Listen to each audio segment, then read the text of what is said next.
Jeudi dernier, en fin d'après-midi, sur notre canal Telegram, je vous prévenais quant à ma méfiance sur les indices américains. Je vous disais que j'avais arrêté les achats alors que j'achète non-stop depuis déjà quelques semaines les indices américains. Vendredi, je confirmais ce doute et ces possibilités de début de correction. Pourquoi? Parce qu'on avait un ensemble de données, que ce soit à la fois sur les indices américains et sur le dollar index que vous avez sous les yeux. Ce matin, lundi matin, on ouvre en nette baisse sur les actifs à risque. Et donc, on va analyser tout ça ensemble. Nous sommes le lundi 18 mai. Vous êtes sur la chaîne Déclic Trading. Likez dès à présent, commentez, abonnez-vous et surtout, partagez la chaîne car vous voyez que ces 20 ans d'expérience, ces 20 ans d'analyse et d'interaction sur les marchés financiers, ça n'a pas de prix. Allez, on démarre tout de suite avec donc le dollar index. Et justement, je vous prévenais jeudi, je vous disais que il avait cassé sa résistance majeure court terme. Vous voyez que il évoluait dans un range et dans un canal haussier. Et quand on a cassé en clôture 4 heures, jeudi en fin d'après-midi, cette résistance, c'était pour moi le signal qu'on allait ici et donc que les indices pouvaient entamer une correction, ce qui a eu lieu. Je vous disais vendredi, on est là, c'est normalement une zone de vente du dollar index. Mais j'appelais à la méfiance. À la méfiance parce que ici, nous avons un gap que nous avons laissé ouvert, du coup, le 8 avril. Donc, regardez la force du mouvement. Je vais continuer les achats sur le dollar index. Alors, vous voyez, si on a un pullback ici, alors on va rajouter les indicateurs pour avoir un peu plus d'infos. On va enlever Ishimoku. Voilà. Alors, bon, pour le moment, on a la MM7 4 heures qui est vraiment en soutien et qui, elle seule, peut relancer les cours. Elle peut relancer les cours pour notre objectif qui va être donc les 99,30 sur le dollar. Voilà. Mon objectif. Ah oui, alors 99,30. Oui, c'est ça, c'est le gap, hein. On est d'accord. Je vous rappelle que je fais les analyses en live, hein. Donc, ouais. 99,30 ma cible du dollar index pour la journée. Après, bon, ça peut aller plus haut, hein. Ça veut pas dire que là, ça va s'arrêter. Après, les cibles au-dessus, voilà, après, c'est les 100, hein, si on casse cette zone-là. Mais bon, on va peut-être pas y aller tout de suite. Déjà, on fait step by step. Notre première zone, ça va être ici. La zone d'achat idéale, ce serait un petit pullback par là. Voilà. On va remonter un peu parce que j'avais pas vu qu'il y avait la mèche ici. Et en plus, il y a le point pivot. Voilà. Là, le niveau est là. Donc, si on a un pullback sur les 98-90, c'est la zone idéale pour entrer. Et sinon, on s'appuie sur la MM7 4 heures. Donc, pas de débat. On va regarder en daily. En daily, c'est le même combat, hein. On est d'accord. Pas d'infos complémentaires. Et en hebdo, vous voyez on a fait une grosse bougie haussière. Ouais, ça pourrait nous ramener sur ce haut de range, hein. Vous voyez, on est dans une espèce de range hebdo. On peut aller sur les 100 en court terme. Bon, on va faire étape par étape. Mais, ouais, c'est une zone qu'il faut garder en tête. Ok, on va regarder côté indice. qu'est-ce que l'on a côté indice?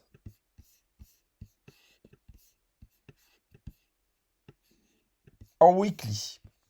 Bon. On va faire un peu de ménage hein, parce que j'ai des traits partout. En weekly, je vous le dis, notamment en formation, les marchés financiers, c'est observer deux camps qui s'affrontent, les acheteurs et les vendeurs.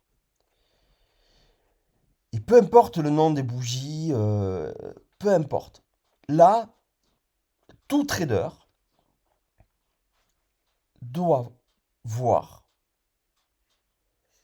en hebdomadaire que les vendeurs ont pris la main. Voilà. C'est tout. Peu importe comment s'appelle la bougie.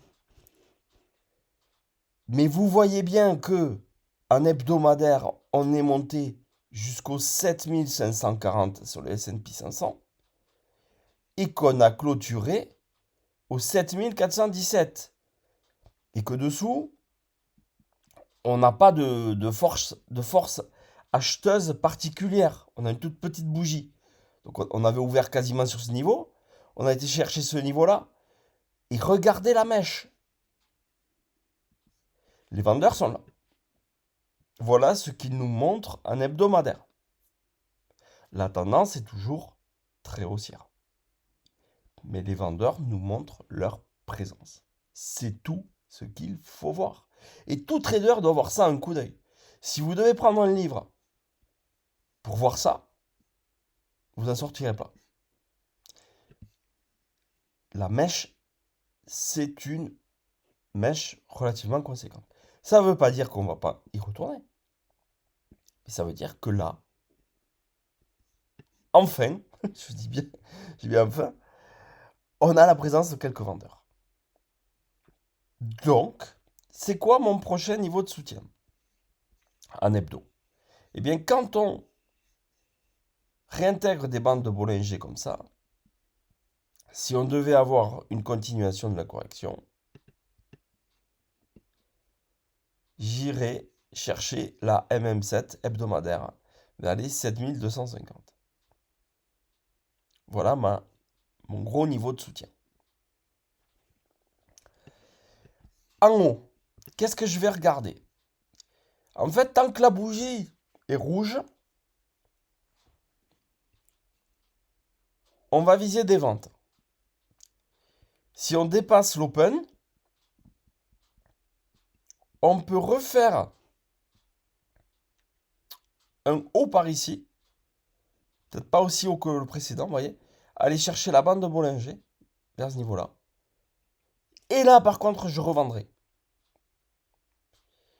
Parce que probablement qu'on aura la même mèche à la fin de la semaine. Alors qu'à contrario, si on va chercher ça, ce niveau, là, c'est probable que j'achète. Et ça, on ne peut pas le prédire à l'avance. Donc, on va se mettre en daily. Qu'est-ce qu'on voit en daily? Que vendredi, on a cassé la MM7. Je vous alertais là-dessus. Je dis à un moment, c'est ce qui va nous arriver. Et puis quand ça arrive depuis là-haut, ça arrive avec force et puissance. Regardez les vidéos, si vous les survolez juste pour prendre quelques points par-ci par-là, c'est dommage. Je vous dis franchement, je vous décortique tout. Prenez des notes, franchement, si vous voulez progresser. Donc, on casse la MM7. Tant qu'on est sous la MM7, je cherche des ventes. Je cherche des ventes jusqu'où? Alors, c'est là où maintenant je vais faire du tri dans mes repères. Donc, hebdo, j'ai dit ici. Ça, je vais le sortir. C'est le moment de faire du ménage pour pas s'embrouiller. Ouais, par contre, j'ai la MM20 Daily qui est ici. Donc, et je vois qu'elle correspond à un niveau aussi qui avait fait résistance. Donc, je vais me la mettre en repère puisqu'elle est très haussière. C'est un niveau qui peut faire office de support vers les 7300. Je vais mettre en 4 heures. Désormais.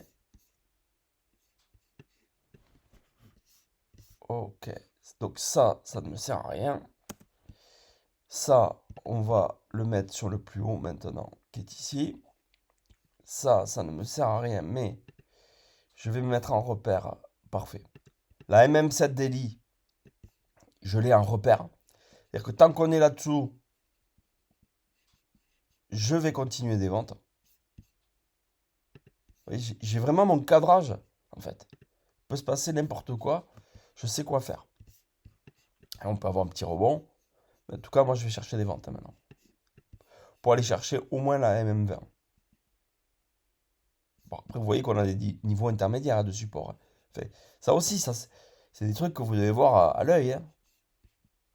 Mais ça ne veut pas dire que les niveaux que ces supports intermédiaires vont faire office de support.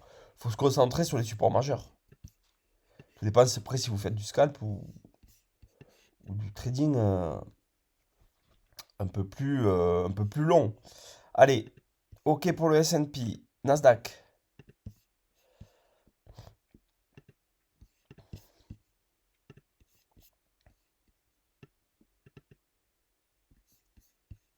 Bon, pareil. Hein. Ouais. Ça, c'est une bougie après une sortie de Bollinger la semaine dernière, la semaine avant. On a une belle bougie rouge. Donc, mon niveau de vente, ce serait le niveau de la bande de Bollinger ici, vers les 29 300. Si on remonte, pour aller chercher la MM7 hebdo. Peut-être pas cette semaine, attention. Si vous voulez, on peut avoir une correction qui se met en place. Et puis, je sais pas, la semaine prochaine, la MM7 elle remonte, elle est par là. On vient s'appuyer dessus et après on repart à la hausse. En daily, je vais donc me mettre comme repère. Alors, donc on a dit que la MM7, elle était ici. Hop, ce niveau qui ne me sert pas. Je vais mettre également la MM20, donc daily en repère. Le plus haut, là, je l'ai en repère. En daily, j'ai ma MM7 daily sur le trait blanc ici. Parfait. En 4 heures, je suis sur une espèce d'oblique. Bon, ok. Mais bof, bof. Ok. J'ai la même 7-4 heures hein, que je vais avoir. Je vais prendre en pleine tête là, dans pas longtemps. Qui peut relancer la baisse. Et donc je vais aller chercher ce niveau. Hein, pour moi, les 28 250 dans les prochains jours. Dow Jones. Bon, ben lui, il n'était pas en forme. Ouais, il nous a mis je sais pas combien de jours pour revenir sur sa résistance majeure. C'est toujours les ventes. Hein. Toujours les ventes, c'est pas aujourd'hui qu'on va l'acheter. Alors lui, il nous a tout pété. Hein. Là, l'avantage, vendredi, magnifique. Hein. Il casse la MM7 Daily, il casse la MM20 Daily. Ok, voyons en hebdomadaire ce que ça dit. Ah, le bougre. Il est sur sa MM7 hebdo. Et oui, forcément, comme il était plus faible. Les autres sont bien au-dessus. Bon, ça me plaît pas. Mais bon, on est lundi. Alors, à la fois, ça me plaît pas, mais ça me dit que potentiellement, on pourrait avoir un creux cette semaine, un bon creux, mais que les acheteurs, à un moment, vont reprendre la main, quoi. Parce que, si vous voulez, quand on n'a pas encore testé la MM7, vous voyez, quand on l'a pas touché encore hein, en hebdo. C'est le premier impact. Donc, elle pourrait faire office de support hebdomadaire. J'ai bien dit hebdomadaire, hein, à la clôture vendredi soir. Quel niveau m'intéresse? Ouais, non. voyez, sur les unités plus courtes, ça me donne pas du tout envie d'acheter. Le premier niveau d'achat, pour moi, il est là, hein. Voilà, 48 500. Et au-dessus, je suis plutôt vendeur. Voilà, le premier niveau d'achat, il est là. Allez, on continue avec le gold.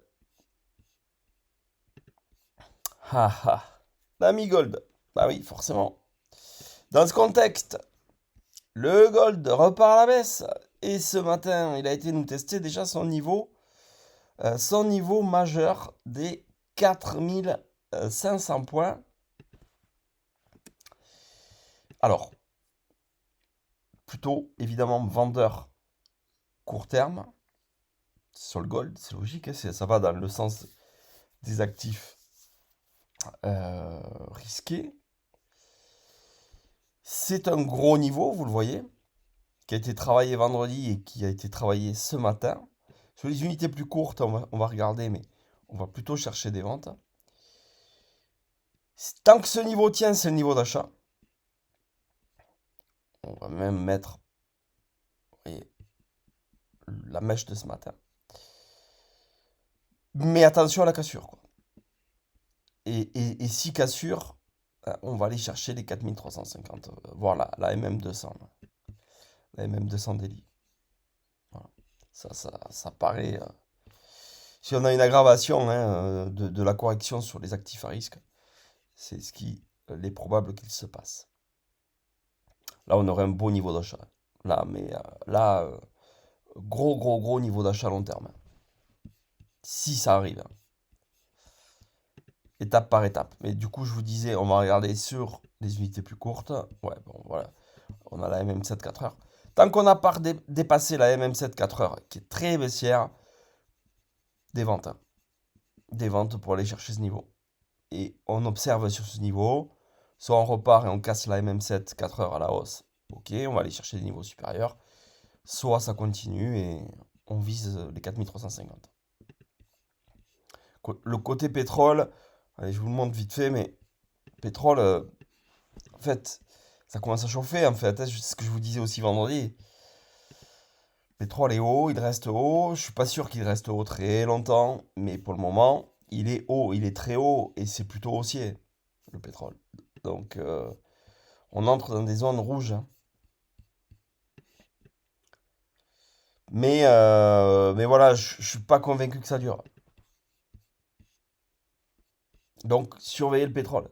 Si on a une correction sur le pétrole, on oublie tout ce qu'on vient de dire. Les indices vont repartir à la hausse, le dollar va rebaisser. Voilà, c'est ça notre thermomètre actuel, hein. Bitcoin. Alors, j'avais fait des analyses justement sur le Bitcoin ce week-end où je vous indiquais une correction. Mais bon, j'en parlais tous les jours, hein. Je vous disais que la zone des 82 583, c'était la zone de vente. Donc ceux qui ont suivi, c'est pas une surprise pour eux.